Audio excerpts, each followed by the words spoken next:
नमस्कार, DD news में आपका स्वागत है। मैं हूं रमन त्यागी। करते हैं बुलेटिन की शुरुआत हेडलाइंस के साथ।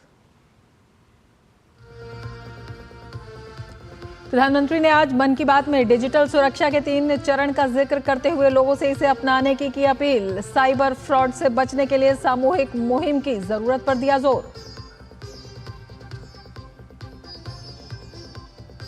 पीएम मोदी की एनिमेशन की दुनिया में भारत को ग्लोबल एनिमेशन पावर हाउस बनाने की अपील। पीएम मोदी ने कहा, हर स्तर पर नवाचार के कारण आत्मनिर्भर भारत बना जन अभियान।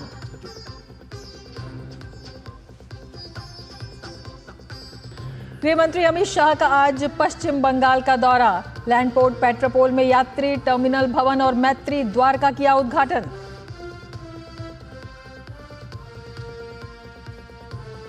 झारखंड और महाराष्ट्र में विधानसभा चुनाव के लिए सीटों के बंटवारे पर मंथन जारी। अब भी कई सीटों पर फंसा पेच।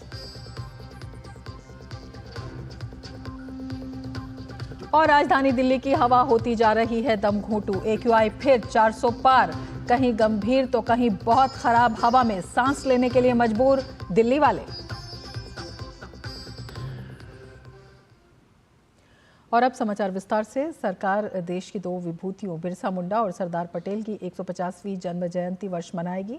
प्रधानमंत्री मोदी ने मन की बात कार्यक्रम में दोनों महापुरुषों का जिक्र करते हुए उनके विचार और कार्य को लोगों से सोशल मीडिया पर #सरदार 150 और #बिरसा मुंडा 150 के साथ सामने लाने की अपील की।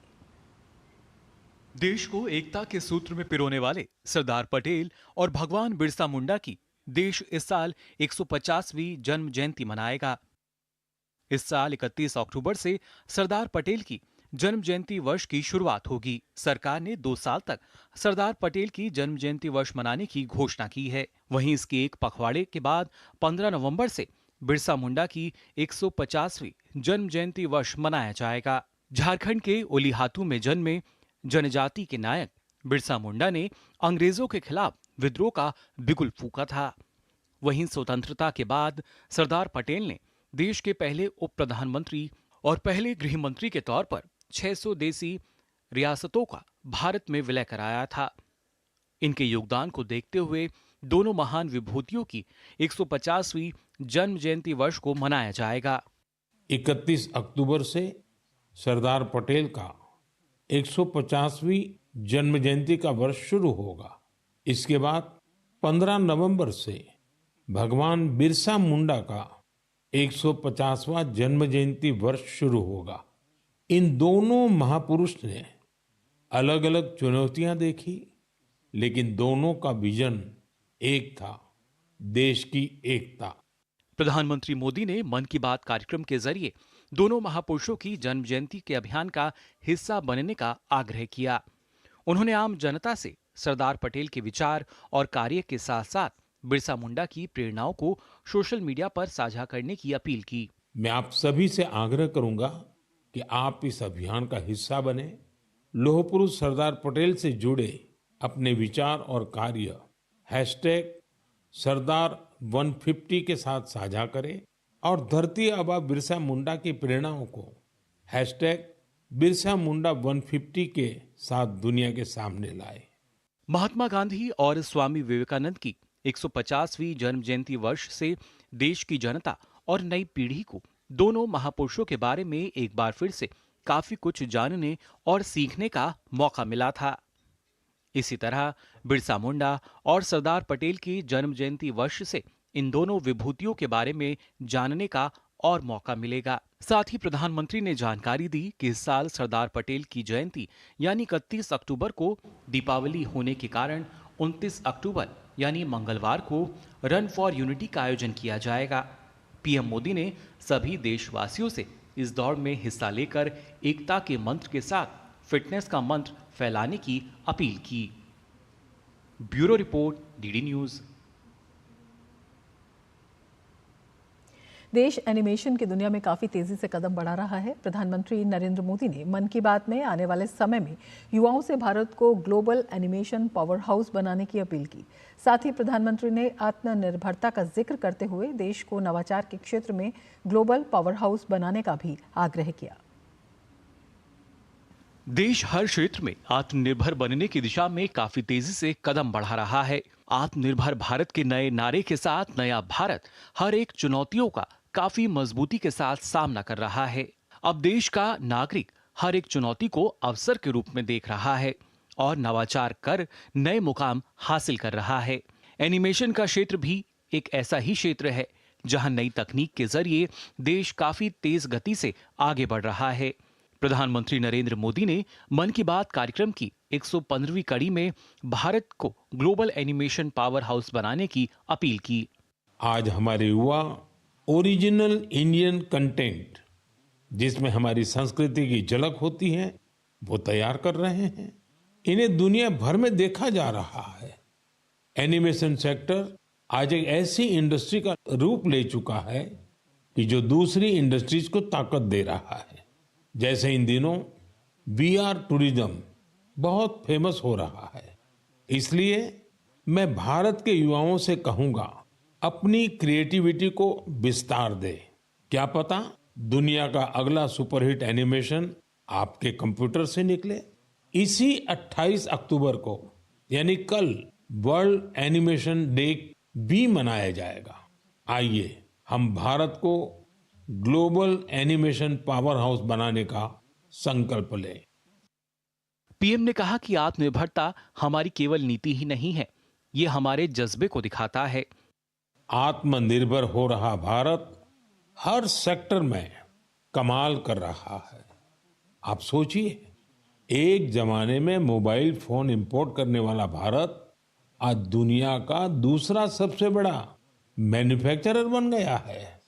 कभी दुनिया में सबसे ज्यादा डिफेंस इक्विपमेंट खरीदने वाला भारत आज 85 देशों को एक्सपोर्ट भी कर रहा है।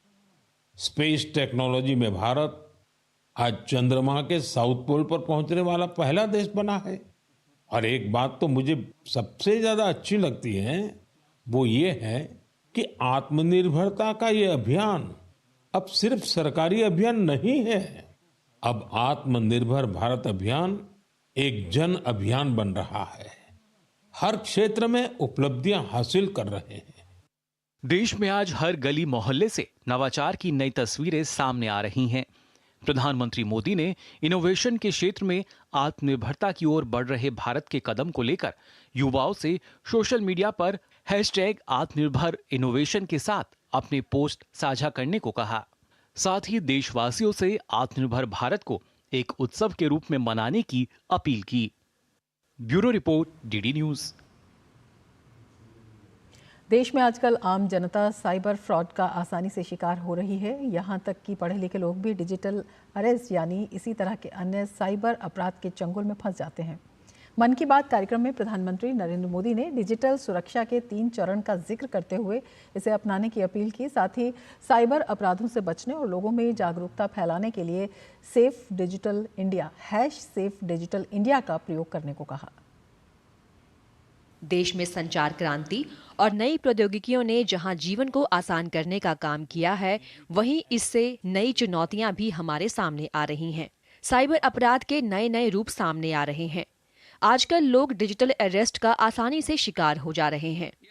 हर वर्ग और हर उम्र के लोग डिजिटल अरेस्ट का शिकार हो रहे हैं। इस तरह के अपराध करने वाले लोग आपसे जुड़ी कई जानकारी रखते हैं।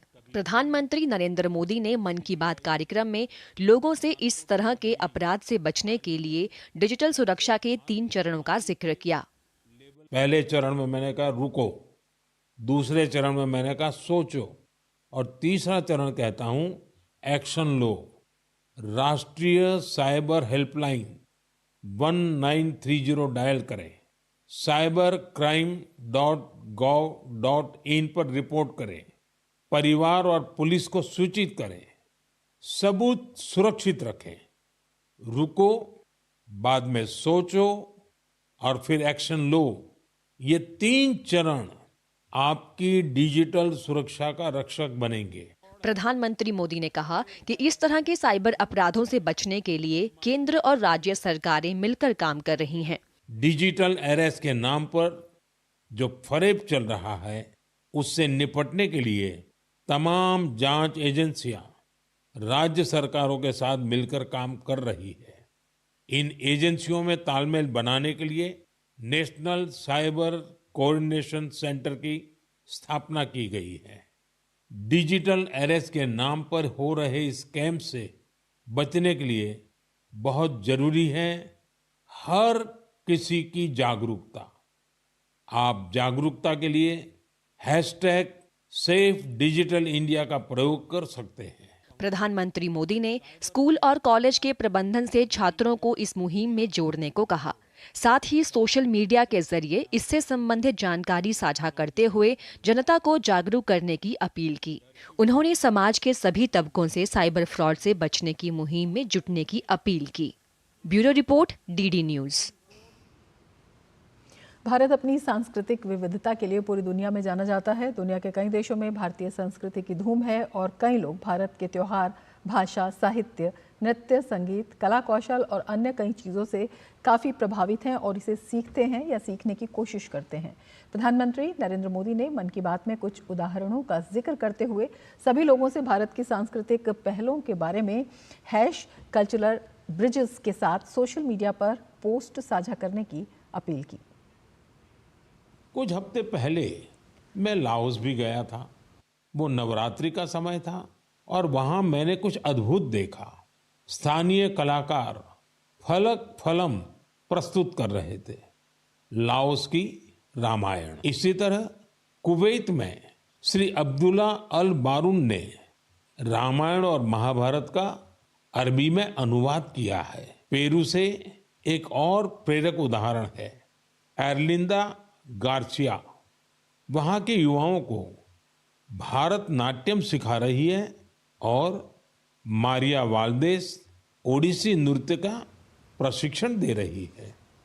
इन कलाओं से प्रभावित होकर दक्षिण अमेरिका के कई देशों में भारतीय शास्त्रीय नृत्य की धूम मची हुई है। इसलिए आप सभी से एक अनुरोध भी है, अपने आसपास ऐसी सांस्कृतिक पहल को #कल्चरल ब्रिजेस के साथ साझा कीजिए। आज प्रधानमंत्री नरेंद्र मोदी के लोकप्रिय कार्यक्रम मन की बात का 115वां एपिसोड प्रसारित हुआ। केंद्रीय मंत्री और भाजपा अध्यक्ष जेपी नड्डा ने अपने निवास पर मन की बात कार्यक्रम को सुना। गोवा के मुख्यमंत्री प्रमोद सावंत ने सांखली में मन की बात कार्यक्रम को देखा। इस अवसर पर मुख्यमंत्री ने कहा कि प्रधानमंत्री हमेशा फिट इंडिया की बात करते हैं। Fit family, fit village, fit country, fit nation की संकल्पना के साथ हम फिट गोवा को आगे बढ़ाएंगे। फिट इंडिया की बात हमेशा के लिए माननीय मोदी जी करते हैं। Again the fit family, fit village और फिट नेशन, इस कंसेप्ट के साथ हम फिट गोवा, फिट इंडिया इस कार्यक्रम को आगे बढ़ाएंगे। फिट गोवा रखने के लिए आगे इसी कार्यक्रम को आगे लेंगे और 31 अक्टूबर जो फिट इंडिया के अंतर्गत जो सरदार वल्लभ भाई पटेल की जयंती दिन का कार्यक्रम 29 अक्टूबर, इस कार्यक्रम में भी हम पूरे देश गोवा वासी फिट इंडिया के कार्यक्रम में हम भाग लेंगे। रांची में केंद्रीय मंत्री शिवराज सिंह चौहान ने मन की बात कार्यक्रम को सुना। कार्यक्रम के बाद शिवराज सिंह चौहान ने कहा कि प्रधानमंत्री मोदी ने मन की बात को जन जागरूकता का अभियान बना दिया है। उन्होंने साइबर अपराध के तथ्य भी प्रस्तुत किए ताकि जनता इससे बच सके। प्रधानमंत्री जी ने मन की बात को जनता को जागरूक करने का अभियान भी बना दिया। आज साइबर क्राइम के खिलाफ, साइबर क्राइम जैसे होता उसके जो सारे तथ्य थे वो उन्होंने सामने रखे ताकि जनता उससे बच सके। कई बार भोले भाले लोग ठगे जाते हैं, तो प्रधानमंत्री जी के दिल की चिंता देखिए आप कि वो स्वयं मन की बात के माध्यम से जानकारी दे रहे हैं कि ऐसे मत फंसना, रुको, सोचो, एक्शन लो। यूपी भाजपा प्रदेश अध्यक्ष भूपेंद्र सिंह चौधरी ने प्रधानमंत्री नरेंद्र मोदी के मन की बात कार्यक्रम को लेकर कहा कि पीएम मोदी ने मन की बात कार्यक्रम के 115वें एपिसोड में साइबर क्राइम के बारे में लोगों को जागरूक किया। उन्होंने कहा कि पीएम मोदी ने वोकल फॉर लोकल की बात करते हुए बताया कि कैसे दुनिया भारत की कला और संस्कृति को स्वीकार कर रही है। हम सब ने 115वें मन की बात के एपिसोड को सुना है और प्रधानमंत्री जी ने अपने महापुरुषों की जन्म जयंती, लोकल फॉर वोकल, स्थानीय उत्पादों को वरीयता देना और अपनी कला संस्कृति जिस प्रकार से दुनिया में लोग उसे स्वीकार कर रहे हैं उसकी भी चर्चा की है। और आज जो बड़ा विषय है डिजिटल अरेस्ट का, साइबर फ्रॉड का, उससे भी बचने का आह्वान माननीय प्रधानमंत्री जी ने इस कार्यक्रम के माध्यम से किया है। मन की बात हम सब देशवासियों के लिए प्रधानमंत्री जी से जुड़ने का एक अनोखा अवसर है। हैदराबाद के रहने वाले कलाकार डी वैकुंठम ने प्रधानमंत्री नरेंद्र मोदी के लोकप्रिय कार्यक्रम मन की बात में उनके काम का उल्लेख करने पर खुशी व्यक्त की है। प्राचीन चेरियाल कला के समर्पित कलाकार वैकुंठम ने दूरदर्शन को बताया कि प्रधानमंत्री द्वारा मन की बात में उनका जिक्र करना काफ़ी सम्मान की बात है। डी वैकुंठम ने इसके लिए पीएम मोदी का आभार व्यक्त किया। हमारा नक्काशी पेंटिंग्स को इतना एक काम को मैं करने की तरफ हमको नेशनल इंटरनेशनल लेवल में इतना सपोर्ट मिल रहे एंड हमारा स्टेट गवर्नमेंट सेंट्रल गवर्नमेंट बहुत अच्छी तरफ हमको ताकि अच्छी रिस्पांस दे रहे, इसको प्रमोट करने के लिए, डेवलप करने के लिए अच्छी चांस दे रहे। इतना अच्छा चांस देने के लिए thank you for the PMO. And हम ये मन की बात में हमारा नक्काशी पेंटिंग के लिए वर्ल्ड वाइड प्रमोट करने के लिए हमको thank you for the Modi government, इतना अच्छा अपॉर्चुनिटी हमको दिखाया है। Thank you so much. केंद्रीय गृह और सहकारिता मंत्री अमित शाह ने पश्चिम बंगाल के लैंडपोर्ट पेट्रापोल में यात्री टर्मिनल भवन और मैत्री द्वार का उद्घाटन किया। ये यात्री टर्मिनल दोनों देशों के बीच व्यापार और यात्री आवाजाही को आसान बनाएगा। गृह मंत्री ने कहा कि पश्चिम बंगाल के लैंडपोर्ट पेट्रापोल में यात्री टर्मिनल भवन और मैत्री द्वार प्रधानमंत्री नरेंद्र मोदी की दूरदर्शिता का प्रतीक है। हमने यहाँ पर आज एक मैत्री द्वार का उद्घाटन भी किया है। 2023 में मैंने ही भूमि पूजन किया था और करीब 6 करोड़ की लागत से ये मैत्री द्वार को बनाया है। अगली बारिश में आपको यहाँ 25,000 पौधे जो 200 साल के आयुष्य वाले हो ऐसा लगाकर ये पूरे क्षेत्र की चिंता करनी है। पेट्रापोल लैंडपोर्ट दक्षिण एशिया का सबसे बड़ा पोर्ट है और ये सबसे व्यस्त पोर्ट भी है। और भारत और बांग्लादेश के बीच जो व्यापार होता है भूमि मार्ग से, इसका 70% व्यापार अकेला ये लैंड पोर्ट अथॉरिटी का पेट्रापोल करता है। भारत बांग्लादेश के बीच ये एक महत्वपूर्ण भूमि सीमा क्रॉसिंग में से एक है। मैत्री द्वार के उद्घाटन पर गृह मंत्री अमित शाह ने कहा कि इससे बांग्लादेश के मरीजों को भारत में आकर इलाज कराने में सहूलियत होगी। Land port authority Modi ji के नेतृत्व में 4P के सूत्रों पर काम कर रही है। प्रॉस्पेरिटी, पीस, पार्टनरशिप और प्रोग्रेस। मैं यहां जब देख रहा था 10,000 लोग तो आज ही आवाजाही कर सकते हैं और 10,000 लोगों की और सुविधा बनाकर रखी। तो मैंने शांतनु जी को पूछा कितने सारे लोग आते हैं, तो उन्होंने कहा साहब कम से कम 5 से 6,000 लोग बांग्लादेश से इलाज करने के लिए कल्याणी एम्स में हर रोज आते हैं और इससे हमारे क्षेत्र की रोजगारी में बड़ा बढ़ावा होता है। केंद्रीय गृह और सहकारिता मंत्री अमित शाह ने पश्चिम बंगाल के लैंडपोर्ट पेट्रापोल में यात्री टर्मिनल भवन और मैत्री द्वार का उद्घाटन किया। इस द्वार से भारत और बांग्लादेश के बीच यात्रा अनुभव को और बेहतर बनाया जा सकेगा। आइए इस द्वार से होने वाले फायदों पर एक नज़र डाल लेते हैं। मैत्री द्वार से भारत और बांग्लादेश के बॉर्डर पर होने वाली जो लाभ हैं, तस्करी एवं अन्य गैर कानूनी गतिविधियों पर नियंत्रण की दृष्टि से काफ़ी महत्वपूर्ण है। और मैत्री द्वार भारत बांग्लादेश द्वारा सहमत 0 लाइन पर एक संयुक्त कार्गो गेट है और भारत बांग्लादेश के बीच तस्करी को रोकने से इसमें मदद मिलेगी। तो ये तमाम लाभ हैं जो इससे होंगे। दोनों देशों के बीच कई कीमती वस्तुओं की तस्करी का इतिहास है और मैत्री द्वार से जांच एजेंसियों का सभी ट्रकों पर नियंत्रण हो पाएगा और देश की आंतरिक सुरक्षा को भी पहले से अधिक पुख्ता करने में मदद मिलेगी। तो ये यात्री टर्मिनल भवन और मैत्री द्वार जिनके फ़ायदे हम लगातार बता रहे हैं। आधुनिक सुविधाओं से लैस है ये मैत्री द्वार और ये आधुनिक सुविधाएं हैं ANPR, बूम बैरियर, चेहरे की पहचान करने वाले कैमरे भी इसके अंदर मौजूद हैं।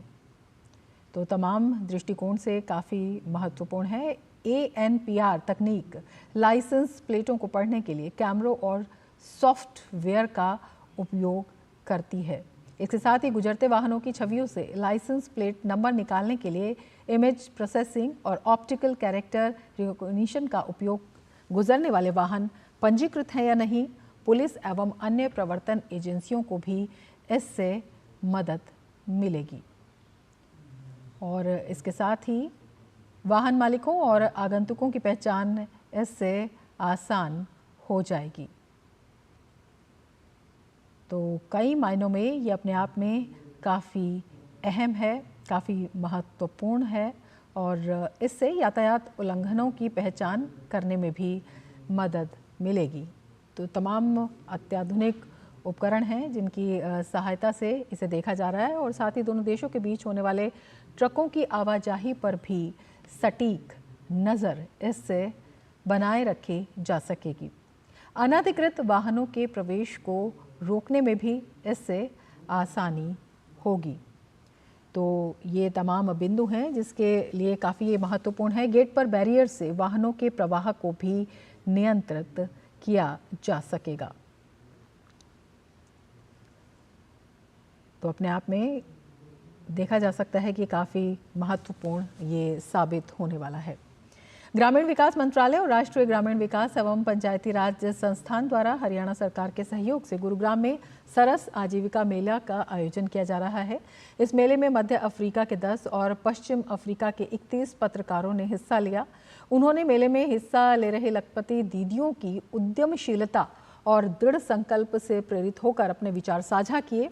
इसी कड़ी में विदेश मंत्रालय के आधिकारिक प्रवक्ता रणधीर जायसवाल ने सोशल मीडिया प्लेटफॉर्म एक्स पर इसकी सराहना करते हुए लिखा कि इस तरह के विचार विमर्श से अफ्रीका में हमारे विकास को लेकर साझेदारी में और भी बढ़ोतरी होगी। उन्होंने कहा, इससे वैश्विक दक्षिण की प्रगति के लिए हमारी पारस्परिक प्रतिबद्धता भी मजबूत होती है। आपको बता दें कि ये मेला 29 अक्टूबर तक चलेगा। यूपी के मुख्यमंत्री योगी आदित्यनाथ ने आज वाराणसी में संपूर्णानंद संस्कृत विश्वविद्यालय में संस्कृत छात्रवृत्ति योजना की शुरुआत की। इस दौरान मुख्यमंत्री योगी के बटन दबाते ही प्रदेश के 65,195 विद्यार्थियों के खाते में रकम पहुंच गई।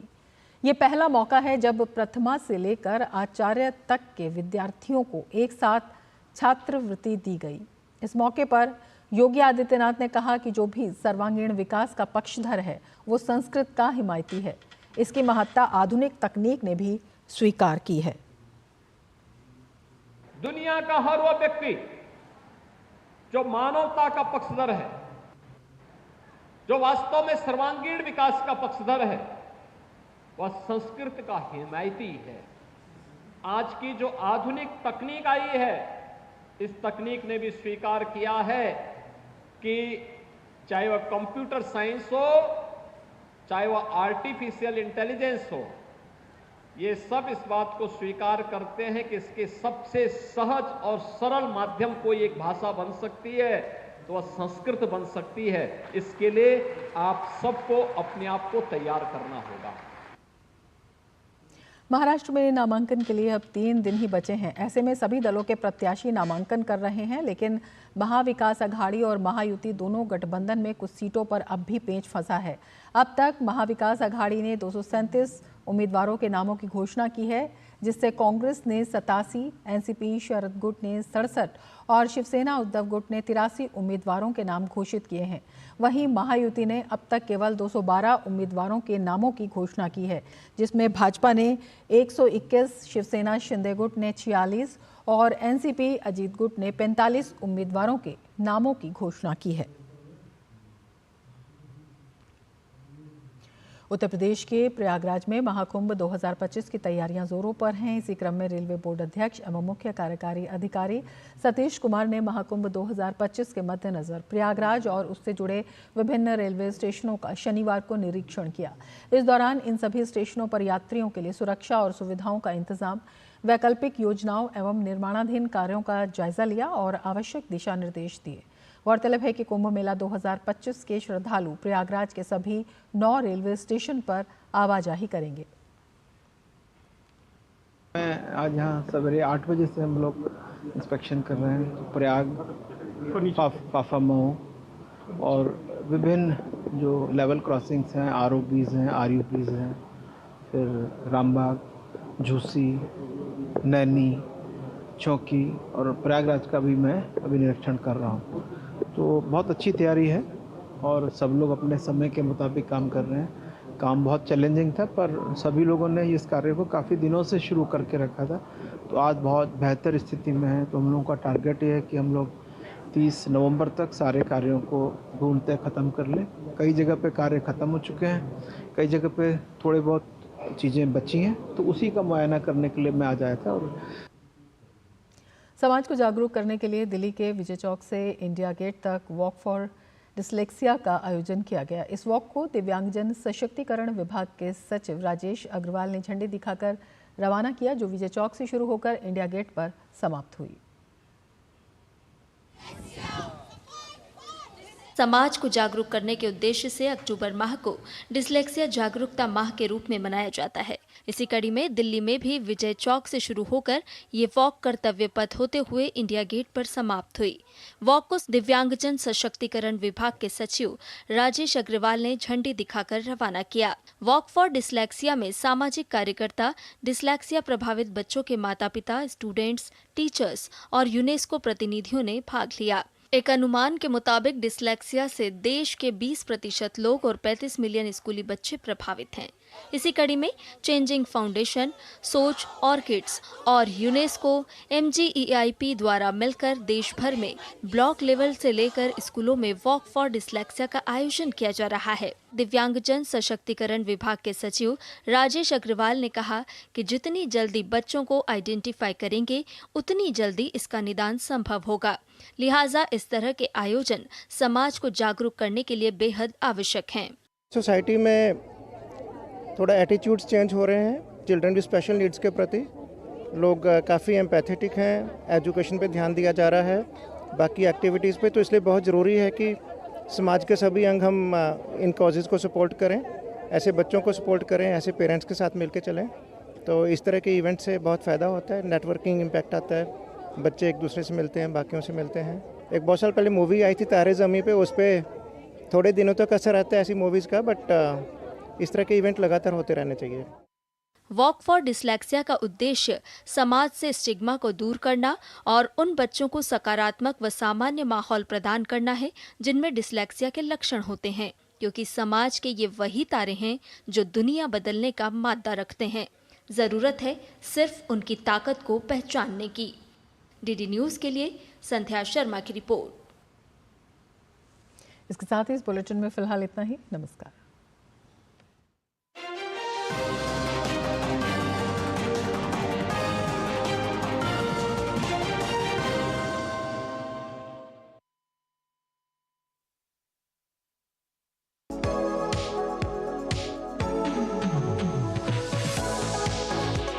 नई सुबह, नई शुरुआत, डीडी न्यूज़ के पावर पैक शो के साथ।